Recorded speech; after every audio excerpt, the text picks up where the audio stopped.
So hello everyone. मैं नहीं चाहती कि जो मेरे साथ हुआ वो आप लोगों के साथ भी हो। मैंने अभी नवंबर मंथ में जब एपीएस कानपुर और एपीएस प्रयागराज में एक एप्लीकेशन आई थी for CSB teachers, central service board और एलएसबी, उनके दो का सिलेक्शन प्रोसेस होते हैं जिसमें सीएसबी से वो सेंट्रल यानी कि परमानेंट जॉब देते हैं, एलएसबी यानी लोकल सर्विस बोर्ड जो है सिलेक्शन लेता है, तो वो कॉन्ट्रैक्ट पे टीचर्स को रखता है और एडहॉक बेसिस पे भी रखते हैं। अब कॉन्ट्रैक्ट पे रखने का मतलब आपके साथ एक बॉन्ड साइन किया जाएगा, आपको उस लिमिट तक, आपको 1 साल 2 साल इतना आपको वहाँ पे टेन्योर पूरा करना होता है, इतना तक ही जॉब करना होता है, फिर आप अपना कहीं और अप्लाई कर सकते हैं या फिर आप कहीं और ही एपीएस में ट्राई करना चाहें तो कर सकते हैं। नाउ मैंने सीएसबी में अप्लाई किया था और मेरे पास एक डिसेंट सीएसबी का स्कोर कार्ड जो आपका ओएसटी का होता है वो था मेरे पास। और मैंने अपना पूरा जो क्वालिफिकेशन जो भी सब क्या मैं क्राइटेरिया फुलफिल कर रही थी, डॉक्यूमेंट्स मेरे पास पूरे थे, तो मैंने वो विद इन टाइम मैंने इंडिया पोस्ट से वो शेयर कर दिया था और वो मेरा आराम से कुरियर हो गया था। देन उसके बाद मुझे वहाँ से कॉल आता है अभी रिसेंटली ही 7 जनवरी 6 जनवरी के अराउंड मुझे प्रयागराज और एपीएस कानपुर दोनों जगह से कॉल आया। और उसके बाद में मैंने I was very happy, but उस टाइम तक मुझे ये पता चला कि सीएसबी और एलएसबी जो है वो अब सीएसबी कैंसिल करा के एलएसबी करा रहे हैं। अब वो सीएसबी से नहीं ले रहे, किसी को भी सेंट्रल की जॉब नहीं देंगे, मतलब वो परमानेंट जॉब नहीं दे रहे, वो कॉन्ट्रैक्ट पे 4 साल का आपको रखेंगे, that's it.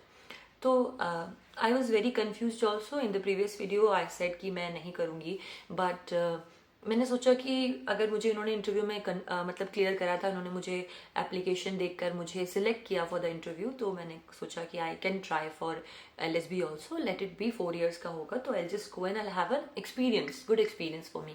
So I applied, but the thing is last time मैंने, अच्छा प्रॉब्लम यहाँ पे स्कूल्स को लेके नहीं है, किसी भी चीज़ को लेके नहीं है, उनका अपना फिक्स क्राइटेरिया, फिक्स रेट्स हैं, that I know. Now problem is with the courier service that I want to talk about.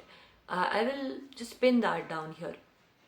Now I have filled my documents and DDs मैंने बनवाए, वो मेरा 17 जनवरी को मैंने बनाए थे और आई नो लास्ट डेट उसकी 20 थी और 20th तक वो 2 o'clock से पहले स्कूल में पहुंचना था, उसके बाद वो एक्सेप्ट नहीं करेंगे, वहाँ क्लियरली मेंशन था।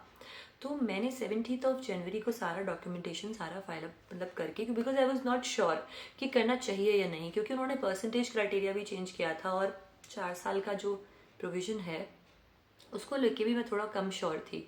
तो then after that I have discuss with my family and they said कि you should go for it, it's not a big deal, you can do and DD लगा दो and just give it a try.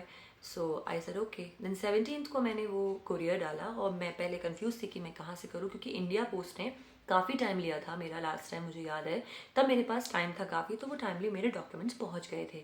But इस बार क्या हुआ, मैंने DHL office गया, तो DHL office में उस दिन कुछ आई थिंक प्रॉब्लम था, मैं गई थी पर वो बंद था, जहाँ हमारा छोटा हब है वहाँ पर, तो I couldn't give to DHL and then I went to, अच्छा मुझे तब तक ये नहीं पता कि रेलवे में भी स्पीड पोस्ट में थोड़ा एक्सप्रेस टाइप जो होता है कि जल्दी पहुंचा देते हैं वो, but I was not known about it because ये पहली बार ही था कि मैं कुछ कोरियर कर रही थी।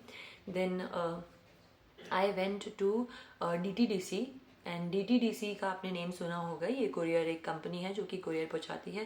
एंड मैंने इन लोगों को पूरा सारा क्राइटेरिया सब कुछ बताया था कि ये चीज़ है और it should be reached like properly on time. तो दे सेड मैम हम कर देंगे, we will post it on time.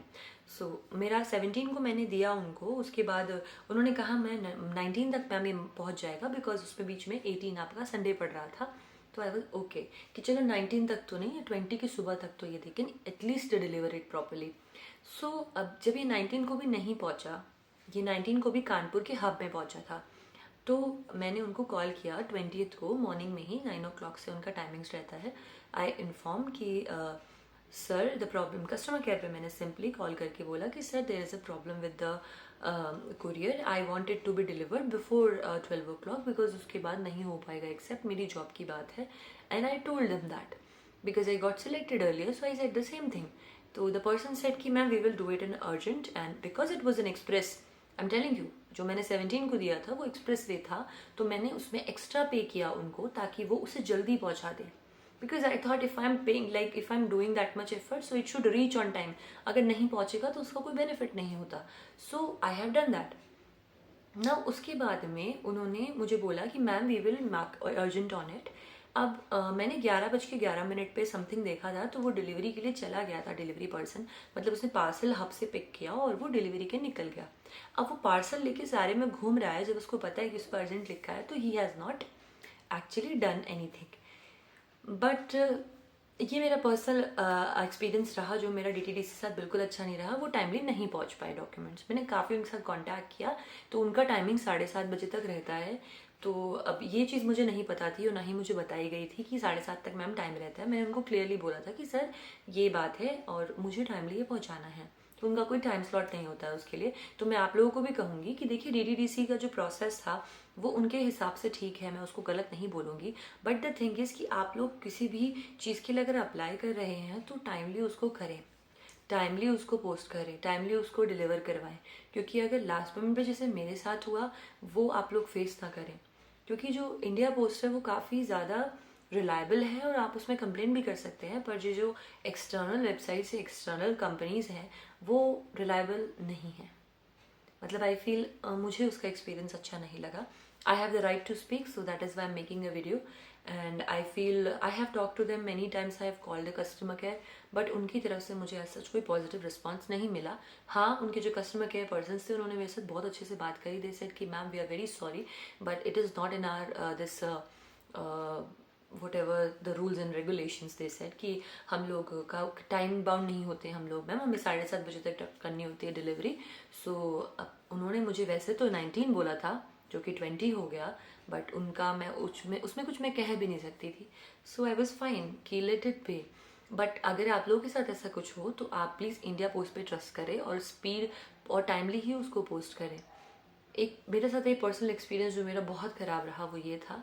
मैं डीटीडीसी को फॉल्ट में नहीं रखती हूँ, बट आई फील अगर थोड़ा सा कोऑर्डिनेट हो जाता तो वो टाइमली मेरे डॉक्यूमेंट्स पहुँच जाते। मैंने एपीएस कानपुर में कॉल करके भी बात की थी उसी दिन कि ma'am my documents are a bit delayed because of the delivery thing, and she said ma'am we are sorry we can not accept the application. Application जो पूरा डॉक्यूमेंट्स थे वो वापस आ रहे हैं 28-29 जनवरी तक मेरे पास वो वापस आ जाएंगे। इन शॉर्ट मैं वहाँ अप्लाई नहीं कर सकती अब। अगर आप लोगों ने अप्लाई किया है तो आप अपना इंटरव्यू अच्छे से दीजिएगा। एंड अभी आगे भी बहुत सारे स्कूल्स हैं एपीएस में जो कि वैकेंसी निकाल रहे हैं। जैसे एपीएस नोएडा ने अभी बहुत ही रिसेंट वैकेंसी निकाली है, बहुत डिसेंट सैलरी है उसकी, तो आप वहाँ भी ट्राई कर सकते हैं। And I was thinking also to try, but Noida I don't want to shift, that is why I am not going for it. So, all the best everyone for your preparation, and I hope you have learned something from my experience, and that's the motive of this video only. Thank you and bye bye.